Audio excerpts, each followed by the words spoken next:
Eu caminhei por ruas que não levavam a lugar nenhum. Promessas vazias nas vitrines do mundo comum. Caríssimos e caríssimas, eu sou o Daniel Nonato. E a noite parecia não querer amanhecer.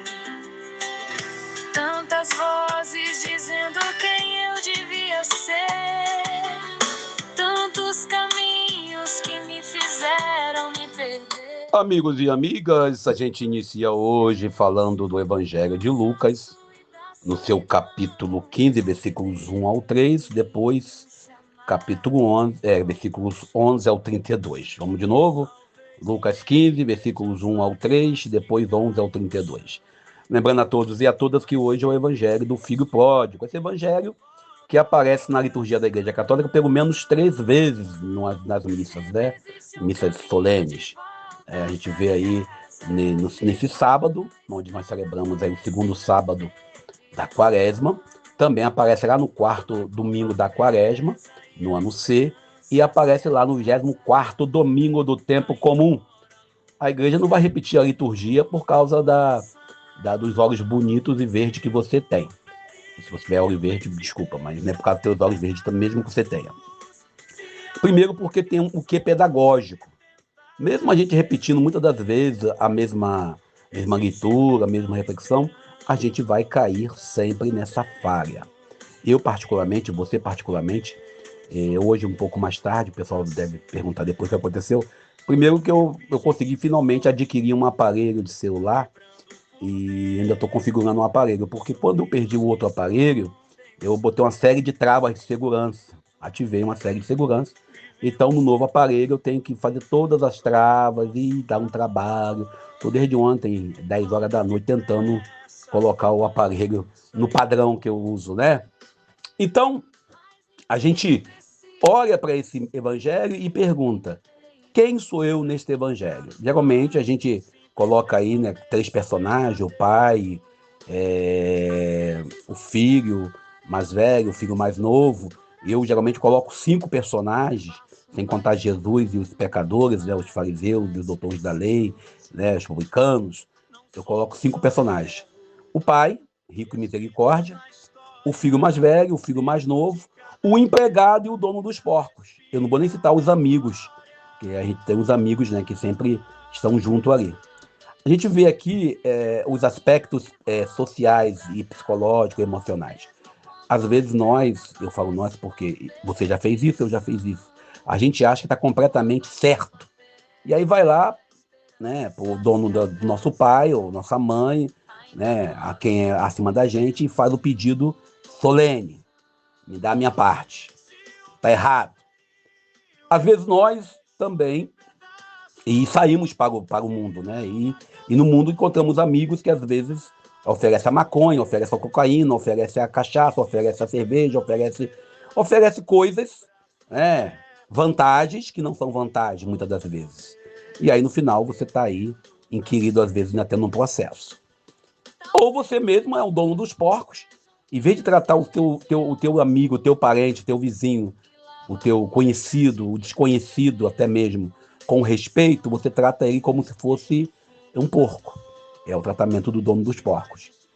Agora, o principal desse evangelho é a espera do pai. O pai espera o filho voltar.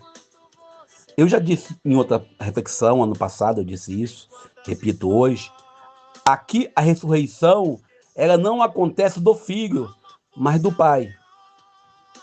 Para quem já teve filho longe, que o filho desapareceu 1 ano, 2 anos, 3 anos, 4 anos, uma semana, sei lá, um mês, um dia, sabe o que é você ficar pensando no seu filho, na sua filha, e não saber onde está.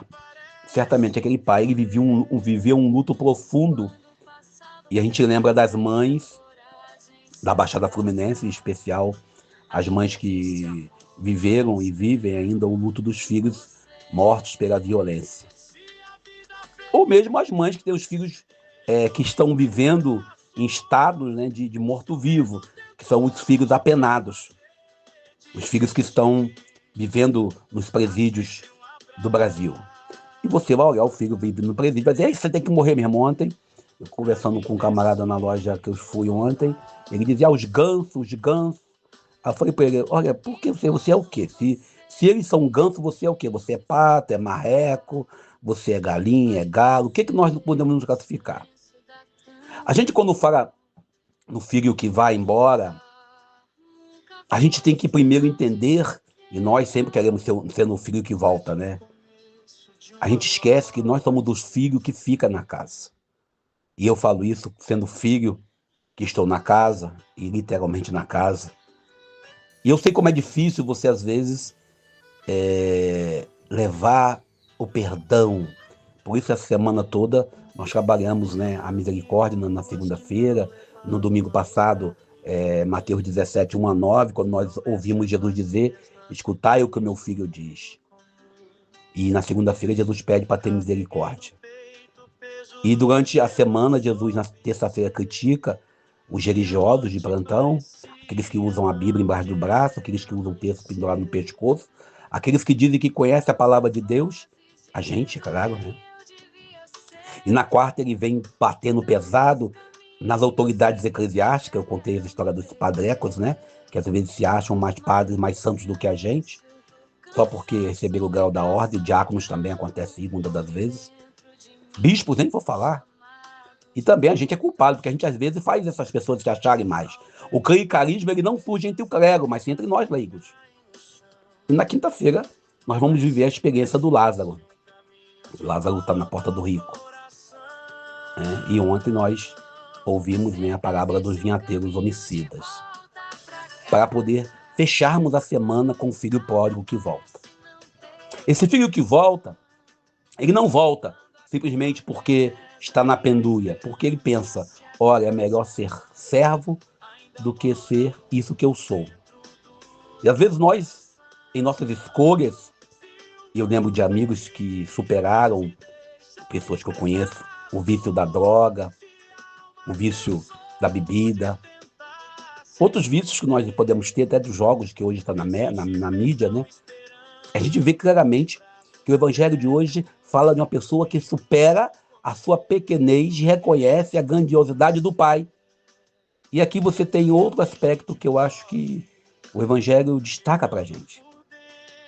O evangelho, no capítulo 15 de Lucas, traz para a gente 3 historietas, como diz meu amado bispo emérito, Dom Luciano Bergamin, de quem eu me sinto filho, e às vezes o filho pródigo.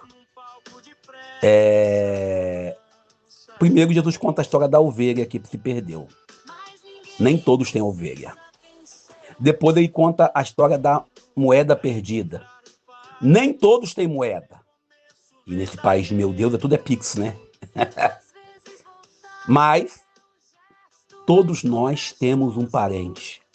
Temos um irmão, uma irmã, um pai, uma mãe, um vizinho, um conhecido, ou de sangue, ou mesmo irmão em Cristo na comunidade, que às vezes, ou muitas das vezes, está afastado. E às vezes nós somos esse afastado, ou às vezes nós somos esse que não deixa o outro entrar, que nos julgamos donos da comunidade. E aquele filho, ele pergunta, olha pai, tu não me dá a minha oportunidade? Nós devemos reconhecer e só devemos trabalhar nosso psicológico, nosso emocional. E eu digo isso com muita tristeza, que eu preciso fazer isso, não sei você, para perdoar certas coisas que a vida nos dá. E o perdão é algo essencial em nossa história de vida. Aí sim nós conseguimos aplicar toda a semana que nós vivemos nessa segunda semana. Eu paro por aqui, peço a você que deixe seu like, seu comentário, e que você tenha a coragem de cair em si e voltar para o Pai. E se você já está com o Pai, que não feche a porta para o seu irmão que quer voltar. Deus nos abençoe e nos ajude. Eu sou Daniel Nonato. E detalhe, hoje eu não falei de política para vocês, só do filho pródigo. É uma mensagem que eu tenho muito carinho, porque foi uma das mensagens que eu levei no primeiro cursinho que eu trabalhei na Diocese de Nova Iguaçu. Vamos assim, então! Não importa o quanto você tenha caído, Bem quantas histórias tentou esquecer. Há uma força maior que chama pelo nome. Quem ainda escolhe viver. Sempre existe um caminho de volta pra casa. Mesmo quando ninguém parece entender. Quando o passado pesa e a coragem se atrasa, ainda existe amor esperando você.